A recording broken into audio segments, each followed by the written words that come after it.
Bonjour à tous et bienvenue dans cette nouvelle vidéo sur louerencourtedurée.fr. Je suis ravi de vous accueillir et je suis surtout ravi d'être en compagnie d'Olivier Roland. Salut. Salut Olivier, Ça tu va, vas bien? Ouais.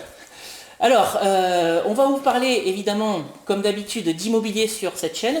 Et particulièrement, je voulais qu'Olivier nous raconte dans cette vidéo les expériences entre guillemets malheureuses qu'il a eues dernièrement au cours de tes derniers investissements. Voilà, je voulais que tu nous partages ton expérience et surtout voir comment est-ce qu'on peut faire pour éviter ces mauvaises expériences et surtout quand on est dans une logique comme toi de 80-20 dans laquelle on veut déléguer un maximum de choses. Alors avant qu'Olivier nous explique tout ça, n'hésitez pas à vous abonner comme d'habitude librement et gratuitement à ma chaîne YouTube. Ça me permettra de vous tenir informé de la sortie de toutes mes nouvelles vidéos qui seront publiées ou sur ma chaîne YouTube ou sur le blog.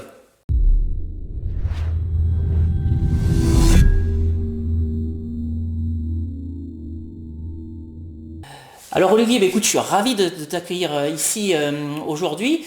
Est-ce que tu peux raconter ton aventure immobilière et particulièrement tes derniers investissements? Oui, alors moi, il faut savoir que j'ai une approche qui est un peu différente de celle de la majorité des investisseurs immobiliers. C'est-à-dire qu'à la base, je suis entrepreneur. J'ai une entreprise à laquelle je me consacre beaucoup et puis je voyage aussi 6 mois par an. Ce qui fait que j'ai absolument pas envie de consacrer du temps à mes investissements immobiliers. Donc j'ai toujours été dans une logique de déléguer un maximum de choses à des prestataires. Et aujourd'hui, j'ai 6 appartements en France, un à Miami et je suis en train de finaliser l'achat d'un immeuble près de Montréal. Puisque j'ai également une stratégie de diversifier mes investissements, non seulement dans les investissements en tant que tels, mais aussi dans des zones monétaires différentes et des économies différentes, pour ne pas être tributaire d'une seule monnaie, d'une seule économie, etc. etc. Et ce qui fait, en fait, je suis passé par un prestataire en France qui promettait une solution clé en main, c'est-à-dire vraiment la recherche de l'appartement, l'achat, la remise à niveau. Alors l'idée c'était, on faisait du homestaging, donc on achète un appartement où il faut faire des travaux, on fait faire les travaux, on fait passer une décoratrice d'intérieur qui va vraiment faire une déco jolie et sympa, et du coup il y a un effet coup de cœur et on peut le louer au-dessus du marché. Typiquement à des prix de 20% voire plus au-dessus du marché. Voilà, l'agence promettait tout clé en main avec la garantie d'avoir un locataire au loyer proposé. Ça c'était quelque chose qui m'avait beaucoup rassuré. J'ai commencé par faire une première expérience où je me suis engagé sur un appartement sur Paris. C'était en 2013, ça s'est bien passé puisque à l'époque il y a eu, c'est un appartement dans le 10e qui avait à peu près 6,5% brut de renta, ce qui n'est pas trop mal sur Paris. Bien sûr, par contre, c'était pas suffisant pour que ce soit en cash flow positif, puisque en général, il faut 8%. Ouais, alors en fait, moi ce que j'explique toujours, c'est qu'il faut systématiquement avoir du cash flow positif, sinon vous achetez une dette, vous devez faire un effort d'épargne tous les mois. Bon, par contre, c'est vrai que à Paris, c'est un petit peu plus compliqué qu'ailleurs. Forcément, les prix du marché sont plus importants que n'importe où en France, donc c'est un petit peu plus compliqué d'atteindre ce cash flow positif. Bon, malgré tout, la rentabilité que tu annonces, elle est quand même bonne sur un marché parisien. Voilà, alors c'était ma première erreur, parce que finalement, je savais dès le départ, je ne pouvais pas être cash flow positif, et j'ai quand même décidé de faire ça. Pourquoi je voulais absolument faire ça sur Paris alors que j'avais d'autres options proposées par cette agence? Parce que à l'époque je vivais à Lille et tu vois dans ma tête je me disais ah oui mais si comme ça s'il y a un problème je peux prendre le train, je suis là rapidement. J'ai jamais mis les pieds dans cet appart. Alors c'était juste ça où tu t'es dit de toute façon bon investir à Paris c'est quand même ça a une valeur patrimoniale. Ouais, ça m'a rassuré aussi ça, mais c'était quand même plus 1 heure de Paris. Finalement c'était j'ai utilisé un critère qui n'était pas rationnel et dont au final je me suis très vite qui n'était pas important pour moi et donc je me suis jamais servi, parce qu'à partir du moment où je délègue, il faut aussi que je délègue la gestion locative de toute façon, donc j'ai pas à me déplacer sur place. Et c'est vrai que partir sur un investissement qui n'est pas cash flow positif dès le départ, comme tu le dis, c'est pas très très intéressant, à moins d'avoir un apport suffisant pour que ça compense dans ce cas-là, il faut vraiment avoir de l'argent, parce que quand même l'intérêt de l'immobilier c'est l'effet de levier qu'on utilise l'argent des autres, n'est-ce pas? Donc bref, première erreur, mais bon, j'étais quand même content, cette opération s'est bien déroulée, et là j'ai eu une idée de génie, tu vois, en tout cas c'est ce que j'ai cru à l'époque, puisque je me suis dit ok ça marche bien, ok c'est cool, tout était clé en main, ça c'était sympa, ok donc ce que je vais faire, parce que les frais de cette agence étaient quand même de 8%, sans l'achat, c'était tout 8% avec les travaux, les machins et tout, donc c'était quand même pas rien. Et je me suis dit, ok, je vais aller voir à ma banque et je vais leur dire, est-ce que vous me suivez si je pars sur 10 appartements avec cette agence avec qui j'ai fait un bon premier test? Et la banque m'a dit, oui, je vais aller voir l'agence en disant, ok, si je m'engage sur 10 biens, est-ce que vous êtes d'accord pour me faire une réduction et passer à 6% par exemple? Ils m'ont dit, ok. Mais j'ai dit d'abord, on va en faire 5 et on va voir comment ça se passe. Ouais. Donc ça, c'était pas une erreur. Ce que j'ai fait, c'est que j'ai quand même fait un premier test et après j'ai été relativement prudent. Mais je me suis un peu emballé quand même. Et ce qui fait que le problème, c'est que ça a été après la descente aux enfers avec cette agence. C'est-à-dire qu'au lieu de faire les 5 premiers, tu aurais dû faire 1. Bah oui, 1 plus 1, ou plutôt 2. que 1 plus 5. Juste pour gagner 2%, finalement, c'est pas très intéressant au final. Il y avait d'autres manières d'augmenter la rentabilité. Le problème, c'est qu'à chaque nouvel appartement, ça a été de pire en pire. Parce que je sais pas ce qui s'est passé. Il y a vraiment une perte de qualité. Il y a plein d'employés qui sont partis. Enfin, c'était n'importe quoi. Ce qui fait que, et puis surtout, l'agence s'est embarquée dans des trucs qu'elle maîtrisait pas, notamment la séparation d'un appartement en deux. La division. Hein. Voilà, exactement. Donc déjà, le premier bien qu'elle me propose, c'était à Corbeil-sur-Essonne. Et là, je me suis fait avoir, honnêtement. La personne m'a dit, ouais, c'est génial, ça se développe, c'est en banlieue parisienne, c'est beaucoup moins cher qu'à Paris, etc., etc. Et c'est vrai que la renta nette était plus sympa parce que c'était au-dessus du pourcent, pour le coup c'était en cash flow positif. Affiché. En théorie. En théorie, voilà, parce qu'on va en parler, évidemment il y a des vacances locatives qui sont beaucoup plus importantes et c'est très très difficile de revendre le bien. On va en reparler de ça. Donc bon, je me suis embarqué là-dessus et après, là c'est là que c'est parti en mode on divise les biens. À Marseille et à nouveau sur Corbeil, donc 2 biens à Marseille, 2 biens à Corbeil qui à la base était un seul appartement. Le problème c'est que cette agence ne savait pas qu'il faut absolument passer par une société qui s'appelle ERDF, maintenant ça a changé de nom. C'est la société qui a le monopole en France sur les installations de nouveaux compteurs. Et ça prend des mois et des mois et des mois et des mois. Et les gens sont incompétents, ils disent quelque chose puis ils font autre chose, ça coûte extrêmement cher. Et ça, c'était pas prévu. Ça a fait énormément de délais. Ce qui fait que le bien à Paris, le tout premier bien, il s'était écoulé peut-être, que je dise pas de bêtises, quelque chose comme 7-8 mois peut-être même moins, entre l'achat et la livraison du bien avec le locataire dedans, donc c'était raisonnable. Tandis que, non c'était même moins que ça, tandis que le bien à Marseille s'est écoulé plus de 16 mois.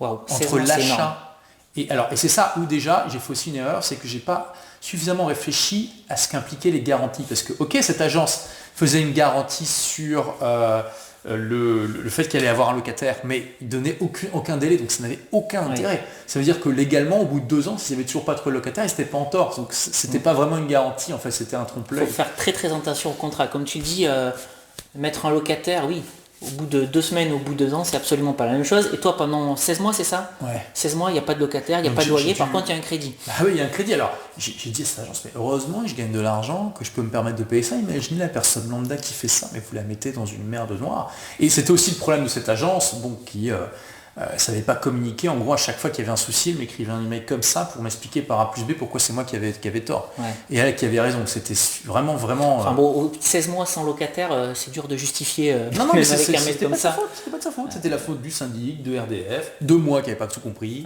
etc. Et ça a été... Il y a eu des moments assez stressants, alors que moi, à la base, je voulais justement me décharger de tout et tout ça.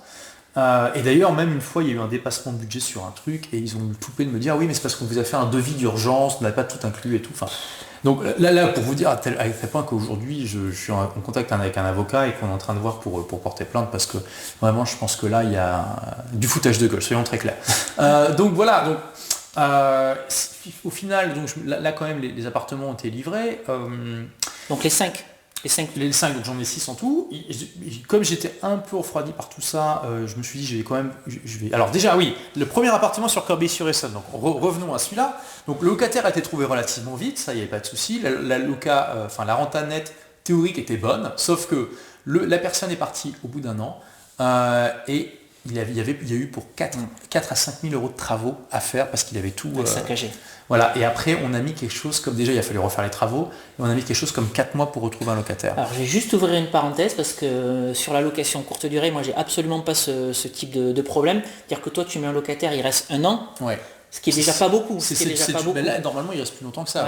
Ouais. Moi c'est quelques jours maximum, donc il n'a pas le temps le locataire de dégrader l'appartement. Je pense que tu n'es pas tombé non plus sur le bon locataire, 1 an, 5 000 de travaux. Alors c'est même pas moi qui l'ai choisi, c'est cette agence, tu vois. Ça fait deux erreurs. C'est la totale.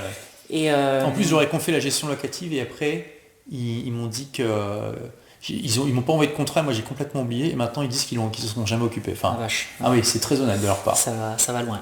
Et par contre, il faut quand même pouvoir s'assurer que le bien va être loué. Moi je vous encourage systématiquement à mettre des fausses annonces sur le bon coin pour tester la demande locative. C'est inutile d'investir quelque part là où vous ne pourrez pas louer, où vous aurez des difficultés à louer. Bon, ça a été... visiblement, cette agence n'a pas fait l'étude de marché qu'il faudrait faire, quoi. Oui, donc au début, bon, tu vois, moi je me suis lancé là-dedans parce que cette personne avait écrit un livre, c'était quelqu'un reconnu dans le secteur, qui apparemment était devenu rentière, tu vois, avec ses investissements. J'avais quand même fait un premier test qui pour moi était concluant, mais c'était là aussi que j'ai fait une erreur, c'est que finalement, je ne me suis pas vraiment posé la question de comment définir un test concluant, parce que finalement, je me suis quand même retrouvé avec un appart en cash flow négatif.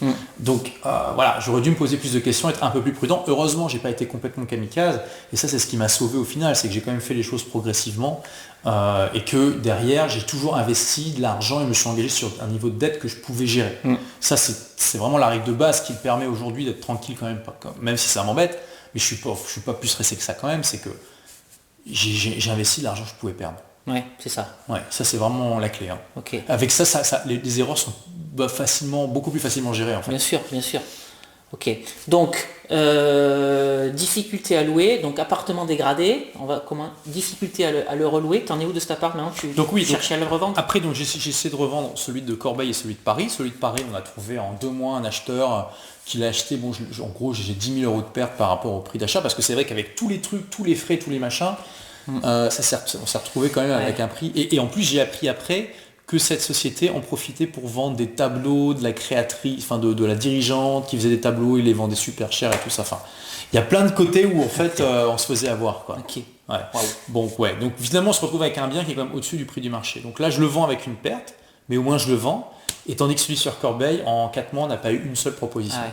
Voilà, donc ça calme. Donc je vais ouvrir une deuxième parenthèse. En fait, ce que je vous dis toujours, c'est que la bonne affaire, en fait, ou l'argent que vous allez gagner avec un bien immobilier, c'est à l'achat et pas avec la revente, pas à la revente, pardon. Donc il faut systématiquement acheter en dessous du prix du marché pour qu'une fois que vous ayez fini de vous ayez signé l'acte authentique ou fini les travaux, vous puissiez vous débarrasser de cet immobilier. C'est ce que j'appelle l'immobilier liquide en fait.